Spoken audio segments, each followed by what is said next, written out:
आचार्य निखिल मिश्रा। आज हम बात करते हैं कुंडली के तीसरे घर की, या हम कह सकते हैं तीसरे हाउस की बात करते हैं कि जन्म पत्रिका में तीसरे घर से किन किन विषयों का विचार किया जाता है।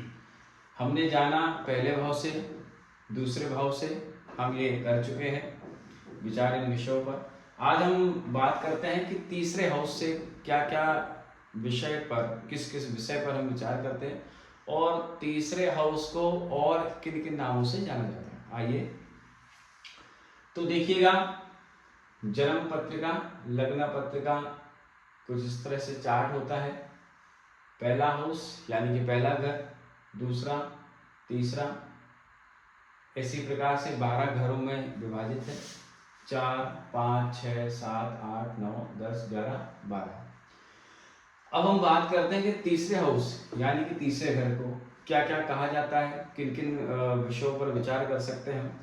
तो तृतीय भाव या फिर भातृ स्थान, मतलब कि भाइयों का स्थान, छोटे से भाई, अपने से छोटे भाई। पराक्रम का भाव भी इसका नाम है। किन किन बातों का विचार करते हैं, देखिए पहला है साहस पराक्रम।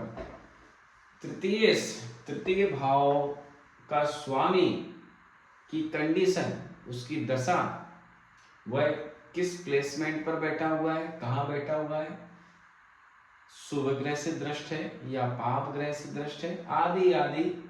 इन सभी चीजों का विचार करके हम यह जान सकते हैं कि जातक के अंदर कितना साहस होगा, कितना पराक्रम होगा, कोई भी कार्य को कितने हिम्मत के साथ, या फिर कोई भी कार्य को कितनी हिम्मत के साथ आगे ले जाकर उस कार्य को पूर्ण करता है, कि बीच में ही भयभीत हो जाता है, डर जाता है, मानसिक ज़्यादा चिंताएं रहती हैं।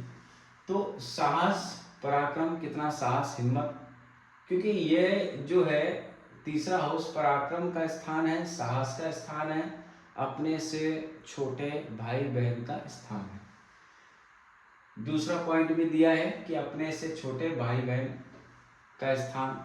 अब जातक की तृतीय हाउस को देखते हुए हम इन बातों का विचार कर सकते हैं कि जातक से छोटे कोई भाई बहन है या नहीं है, अथवा अगर हैं भी तो उनके बीच संबंध कैसा है, अच्छा है या बुरा है। तो छोटे भाई बहन के मध्य में प्रेम आदि, संबंध, मधुर व्यवहार आदि का विचार हम तीसरा हाउस से करते हैं।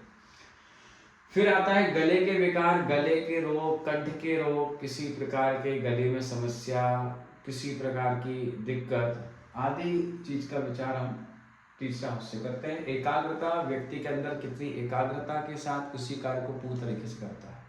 साहस, व्यक्ति के अंदर अगर साहस होगा तो उस कार्य को पूर्ण तरीके से तो करेगा, लेकिन अगर उसके साथ साहस है लेकिन एकाग्रता नहीं है तो वो उस कार्य को बीच में ही छोड़ देगा। एकाग्र होकर किसी भी कार्य को पूर्ण करे तो साहस के साथ साथ एकाग्रता, उस व्यक्ति के अंदर कितनी एकाग्रता है, किसी भी एक कार्य को करने पर कितना आगे रहकर उस कार्य को करता है। एकाग्रता का विचार, लेखन कार्य, किसी व्यक्ति के हैंड राइटिंग, या फिर हम कह सकते हैं कि कोई व्यक्ति पत्र से लेकर शास्त्र तक, पत्र से लेकर ग्रंथ तक की रचना, लेखन कार्य कर सकता है। लिखावट आदि का विचार भी हम तीसरे हाउस से यानी कि तीसरे घर से करते हैं। सीधा दायां कान यानी कि सीधा कान में कोई भी कर्ण विकार यानी कि कोई भी कान के रोग होना, किसी प्रकार की कोई समस्या आदि तीसरे हाउस से हम उसका विचार करते हैं।